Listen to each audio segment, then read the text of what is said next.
struggle to accept the people around you did not fail to believe in your rise because you were weak. They failed because they only knew the version of you that adapted to them. They never met the version of you that existed beneath those adaptations. The ancient part, the archetypal part, the part that never doubted your potential. That part has been speaking through dreams, through synchronicities, through intuitive whispers that you sometimes ignored but never fully silenced. Now as you rise, you are finally listening. The process of listening to oneself is deeply sacred. It is an act of reclaiming psychic authority. The world is loud and full of voices, opinions, judgments, expectations, all competing to shape your identity. But none of them know your inner world. None of them have seen the symbolic landscapes that appear to you in moments of solitude. None of them have walked through your nightmares, your visions, your inner forests. None of them have met the self within you, the central archetype that organizes your entire psyche. Only you can hear it, and now that you are listening, its voice grows louder, clearer, more commanding. This voice does not shout, it does not plead, it does not apologize. It speaks with the authority of something eternal. When the self speaks, it does so through quiet conviction, not the conviction of logic, but the conviction of truth. You feel it as a quiet no rising in your body. When you encounter something that once trapped you, you feel it as a quiet yes. When you step towards something aligned with your deeper nature, this inner guidance is the compass of the rise. It recalibrates your path, redirects your energy, protects you from old patterns. As this compass strengthens, you begin to observe your relationships from a new vantage point, not the vantage point of longing or fear, but of clarity. You see who truly cared for you, and who cared only for the comfort you provided. You see the difference between people who loved your soul and people who loved your compliance. You see how many years you spend trying to heal others as a substitute for healing yourself. The empath's rise requires an honest reckoning with these truths. It is not a punishment. It is a purification. You cannot rise while carrying the emotional debris of those who refuse to rise with you. At this stage, you may feel a strange sensation, the sensation of your soul pulling away from what once felt familiar. Old friendships may feel brittle, old roles may feel suffocating, old patterns may feel intolerable. This detachment is not emotional numbness.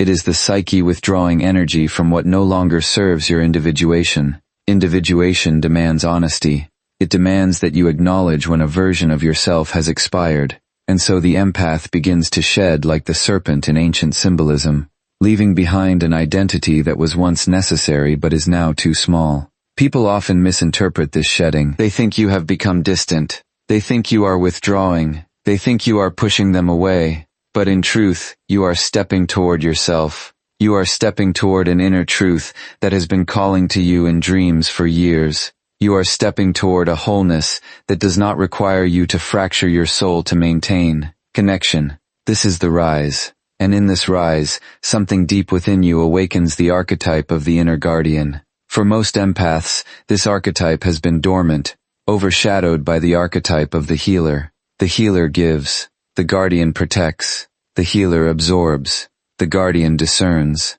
The healer understands. The guardian refuses what harms. When the empath's rise begins, these archetypes merge. The result is a person who feels deeply and protects fiercely. A person who sees through illusions and refuses to anchor themselves to them.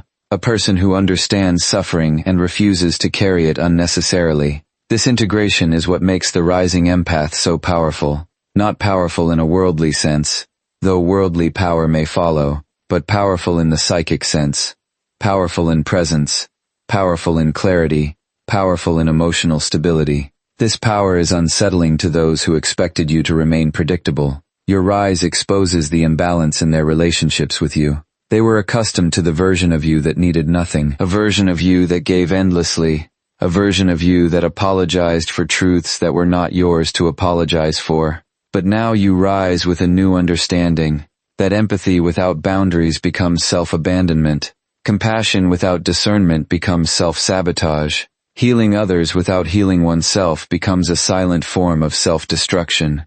And so the rise is accompanied by a return to the self, a return so profound that it redefies your entire emotional ecosystem. This return has a dream image often shared across individuals, the image of a doorway, a narrow door, sometimes old, sometimes dark, sometimes carved with symbols that feel familiar, even if you cannot read them. The doorway is always small enough that you can pass through only if you let go of what you carry, unnecessarily.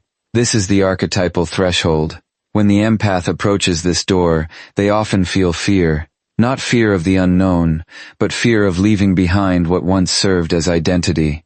The psyche fears death more than it fears pain, and every rise requires the symbolic death of the old self. When you pass through this doorway, what awaits you on the other side is not a new world, but a deeper dimension of the world you already inhabit. You begin to sense the emotional currents beneath people's words. You notice the shadows behind their behaviors. You feel the truth of situations before they unfold. This is not paranoia. It is intuition finally relieved of all the noise that once drowned it out. You are not becoming more sensitive. You are becoming more accurate. The empath's rise sharpens perception. It dissolves illusions. It clarifies motives. And with this clarity comes peace. A peace rooted not in naivety, but in wisdom.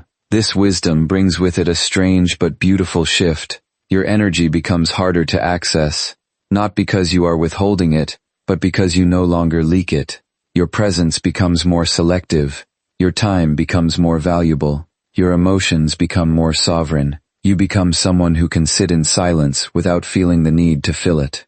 Someone who can walk away without feeling guilt. Someone who can say no without collapsing into fear. This is the rise. People who once underestimated you will see the difference. They may not understand it consciously, but they will feel it. They will feel the steadiness in your voice. They will feel the boundaries around your presence. They will feel the absence of the old emotional availability they once took for granted. Some will be drawn to this new version of you, sensing its depth and strength. Others will be threatened, because your transformation exposes their stagnation. But you will no longer shape yourself around the reactions of others. You are no longer living externally. You are living from the inner self. In this state, something remarkable happens. The empath becomes unmanipulable. You cannot be controlled by guilt. You cannot be swayed by emotional chaos. You cannot be seduced by false promises. You cannot be intimidated by conflict. This does not mean you are detached from emotion. It means you are no longer trapped in it. You feel deeply, but you do not drown. You understand others, but you do not lose yourself. You care, but you do not collapse.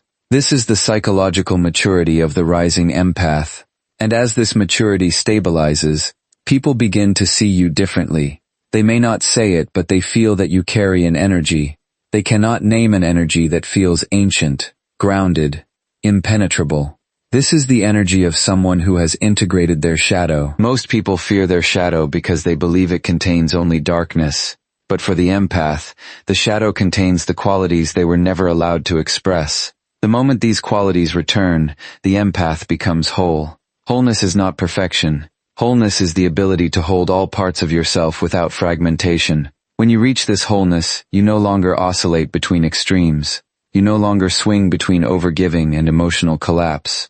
You no longer fluctuate between silence and resentment. You no longer live as a reaction to others. You live as an expression of your deepest truth. This is the essence of the rise. The transformation from an externally shaped identity into an internally rooted one. The shift from emotional survival into emotional sovereignty. The emergence of the self from beneath years of suppression. And now, as this rise reaches deeper into your psyche, you begin to sense the next movement. A movement that will not simply change how you relate to others, but how you relate to your destiny itself. As destiny begins to move through you instead of around you, you sense an inner redirection that cannot be explained logically. Paths you once pursued lose their gravity. Goals you once chased lose their shine. People who once anchored you feel distant. It is not because you are abandoning them. It is because your psyche is no longer orbiting around them. The empath's rise brings with it a profound re-entering, a return to an inner axis that does not bend for the sake of belonging. This axis, once activated, begins to guide you with precision. You feel it in your bones, in your breath, in the subtle way your intuition speaks before your mind can interpret it. This is the moment when you realize that the rise was never external. It was never about proving yourself. It was never about becoming stronger than others. It was about ceasing to betray yourself. And once the psyche stops betraying itself, destiny stops resisting you. It begins to unfold as if it had been waiting for you to step into your rightful position. This unfolding is not dramatic. It is quiet, steady, unshakable, because the rise of the empath is not the rise of the ego. It is the rise of the self, the oldest and most sovereign part of your psyche. With this rise comes a new relationship to time. You no longer feel the desperation that once pressured you to act quickly, to give immediately, to rescue impulsively. Time begins to expand around you. You no longer react, you respond. You no longer rush, you consider. You no longer collapse, you contemplate. This slowing is not laziness. It is awareness. It is the internal shift from operating through fear to operating through presence. Presence is the empath superpower once they rise. It allows you to see what others overlook, to hear what others ignore, to feel what others suppress. And with presence comes discernment, the quality that transforms empathy from a vulnerability into a form of quiet mastery. Discernment is not judgment. Judgment arises from fear. Discernment arises from truth. Judgment seeks to diminish. Discernment seeks to reveal. When the empath begins to use discernment, they no longer attract chaos disguised as connection. They no longer welcome people whose intentions are unclear. They no longer internalize the emotions of those who refuse to grow. Discernment becomes the psychic filter through which your energy is preserved. It is the guardian at the gate of your inner world. With discernment awakened, the empath enters a phase of life where relationships become fewer, but deeper. You no longer tolerate half-present interactions, half-hearted promises, half-truths spoken to maintain comfort. You begin to crave sincerity. You begin to crave clarity. You begin to crave resonance connections that align with your frequency instead of draining it. This craving is not a desire. It is a calling. The psyche is directing you toward people who can witness your full rise without fear, envy, or control. People who do not flinch at your truth. People who do not shrink from your intensity. People who do not confuse your depth with complexity. These are the ones who will meet you at the level of your becoming. But to reach these people, you must first walk through a sacred passage, the passage of solitude. Solitude is not loneliness. Loneliness is the absence of others. Solitude is the presence of yourself. And for the rising empath, solitude is the crucible where the final stage of transformation occurs. In solitude, the psyche reorganizes itself. It sifts through the remnants of old identities.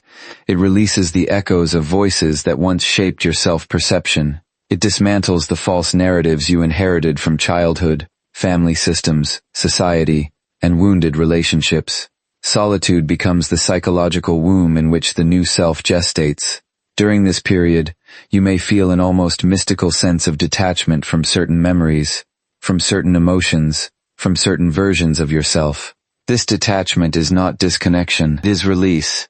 You are releasing the psychic weight of years of emotional over-responsibility. You are releasing the belief that love must be earned through sacrifice. You are releasing the fear that your truth will alienate others. The empath cannot rise fully while carrying the remnants of their previous emotional identity, and so the psyche does what it must. It purges. This purge is not always gentle. Sometimes it arrives as tears that feel ancient. Sometimes it arrives as anger you never allowed yourself to feel. Sometimes it arrives as silence, heavy and dense, demanding you to listen deeply. Sometimes it arrives as dreams, powerful, symbolic, unsettling. You may dream of fire burning down an old house, symbolizing the dissolution of outdated structures. You may dream of water rising and cleansing a darkened shore, symbolizing emotional renewal. You may dream of meeting a figure, a guide, a shadow, an ancestor who speaks in riddles yet leaves you with a clarity you cannot articulate. These dreams are not fantasies. They are communications from the unconscious guiding you through the sacred passage.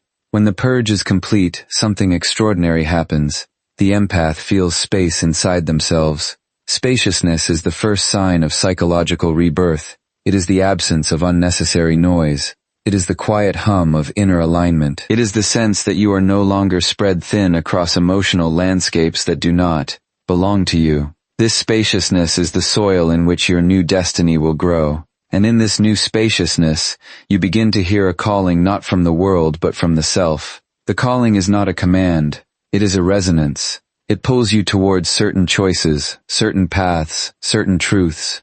The empath's rise activates the archetype of the pathfinder, the one who does not follow external maps, but internal signals. You begin to sense where your energy naturally wants to move toward creation, toward meaning, toward purpose, toward relationships that expand you instead of shrinking you, toward environments that nourish you instead of draining you. With the rise comes an unexpected shift. You no longer fear being misunderstood. You no longer fear being alone. You no longer fear disappointing others. These fears lose their power because you have returned to yourself. The empath who rises becomes anchored from within. And when you are anchored from within, the world cannot untether you. This inner anchoring gives birth to a new form of presence. A presence that feels grounded, unshakable, quietly commanding. People feel it in you even if they cannot name it. It feels like strength without aggression. It feels like clarity without rigidity. It feels like depth without heaviness. It feels like ancient wisdom carried effortlessly in a modern body. This presence is the hallmark of the individuated empath, and with this presence comes an aura of inevitability. Those who once doubted you feel at first a sense that you are becoming someone they cannot predict, someone they cannot manipulate, someone they cannot diminish. You are no longer the empath who absorbs. You are the empath who transforms. No one believed you had this rise inside you because no one recognized the silent structure of your psyche. They saw the external self, not the inner architecture. But now that the architecture is visible, now that the self stands at the center, you become undeniable. Your destiny begins to move with a momentum that feels both natural and unstoppable. You notice synchronicities, meaningful coincidences that guide you to the right people, the right opportunities, the right insights. This is not magic, it is alignment. When the inner world aligns, the outer world rearranges itself. Life begins to respond to your authenticity instead of your fear. You see doors open that were previously invisible. You see possibilities emerge that once felt unimaginable. This flow is not luck. It is the natural consequence of becoming who you were always meant to be. And now as the rise reaches completion, something profound reveals itself. You were never underestimated because you were weak. You were underestimated because people mistook your empathy for absence of depth. They mistook your softness for absence of strength. They mistook your silence for absence of clarity. They mistook your patience for absence of power. But the empath who rises does not just rise. They return. They return to their truth. They return to their intuition. They return to their strength. They return to their destiny. Your rise is not revenge. It is not validation. It is not compensation. It is revelation. The revelation of the self emerging after years of burial. The revelation of a soul that finally refuses to dim. The revelation of a mind that no longer collapses under emotional weight. The revelation of a heart that no longer apologizes for its depth. The revelation of the empath entering the very transformation no one believed was possible. And now you stand fully formed in the shadow and the light, aware of both your wounds and your wisdom, carrying both your softness and your sovereignty. This is the rise. Not a moment, not a phase, but a return. A return to the truths of your nature, the strength of your spirit, and the destiny that has waited in silence for you to finally claim it. The empath is entering the rise that no one believed they had inside, but you believed it somewhere deep beneath every wound, every silence, every shadow you always knew.